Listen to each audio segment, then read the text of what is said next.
নমস্কার, আপনারা দেখছেন ডিজিটাল খবরিলাল বাংলা।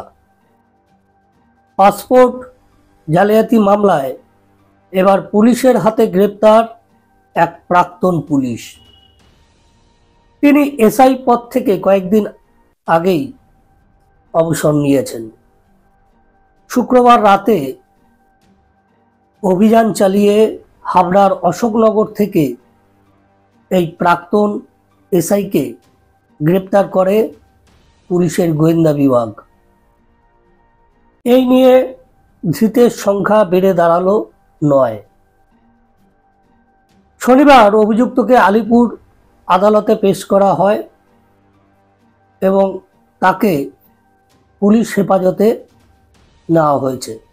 এই গ্রেপ্তারির পর আরও জোরালো হতে শুরু করেছে সোর্সের মধ্যেই ভূত এই দাবি।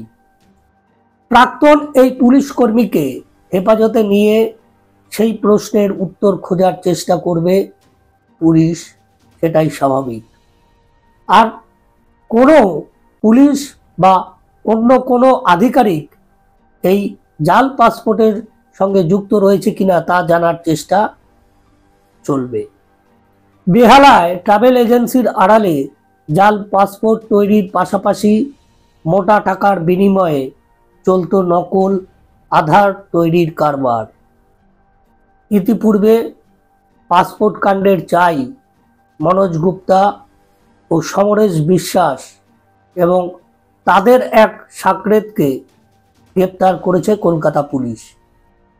ধৃতদের জেরা করেই নদিয়ার ধীরেন ঘোষের খোঁজ পায় পুলিশ এবং ইতিমধ্যেই আপনারা জানেন যে ধীরেন ঘোষকেও গ্রেপ্তার করা হয়েছে পাসপোর্ট জালিয়াতি মামলায়। তিনি ছিলেন 8ম গ্রেপ্তারি। এরপর শুক্রবার পুলিশের প্রাক্তন কর্মীকে গ্রেপ্তার করে নিয়ে আসা হয় কলকাতায়। এই নিয়ে মোট 9 জনকে গ্রেপ্তার করেছে পুলিশ জাল পাসপোর্ট মামলায়। পুলিশ সূত্রে জানা গিয়েছে ধৃতের নাম আব্দুল হাই, বয়স 61 বছর। সদ্য এসআই হিসেবে কাজ থেকে অবসর নিয়েছেন তিনি। কলকাতা পুলিশের সিকিউরিটি কন্ট্রোল অর্গানাইজেশনের সদস্য ছিলেন তিনি, এমনটাই জানা গিয়েছে পুলিশ সূত্রে। জাল 150টি পাসপোর্টের মধ্যে 52টি এনকোয়ারি অফিসার ছিলেন এই অভিযুক্ত। সেই সুবাদে চক্রের অনেককেই তিনি চেনেন।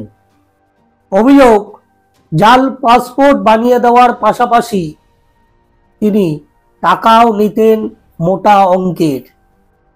পাসপোর্ট জালিয়াতিতে সাহায্য করতেন অন্যদেরকে। আর এই জাল পাসপোর্ট পিছু 25,000 করে টাকা তিনি নিতেন ক্লায়েন্টদের কাছ থেকে, এটা পুলিশ সূত্রে জানা গিয়েছে। পাসপোর্ট কাণ্ডে অভিযুক্ত সমরেশের সঙ্গে যোগ ছিল ধৃত এই আব্দুলের। এখন ওই যে শুরুর দিকেই আমরা বললাম যে একটা কথা বারবার রটছে, একটা বাংলার বিখ্যাত প্রবাদ বাক্য যে সর্ষের মধ্যেই ভূত নেই। তো এখন আর প্রশ্ন নেই, এখন দেখাই যাচ্ছে যে সর্ষের মধ্যেই ভূত কিলবিল করছে। এটা নতুন কিছু নয়, এটা আজকে তদন্ত হচ্ছে, ধরা পড়ছে, সামনে উঠে আসছে। দুদিন বাদে এইসবও কোথাও ঢাকা পড়ে যাবে অন্য কোনো খবরে। কিন্তু এই যে সর্ষের মধ্যে ভূত, এই কথাটা তো এমনি আসেনি বাংলা প্রবাদ হিসাবে। এটা দশকের পর দশক, যুগের পর যুগ মানুষ তার অভিজ্ঞতা দিয়ে দেখেছে যে সরকারি ক্ষেত্রে সরকারি আধিকারিকেরা, সরকারি অফিসাররা,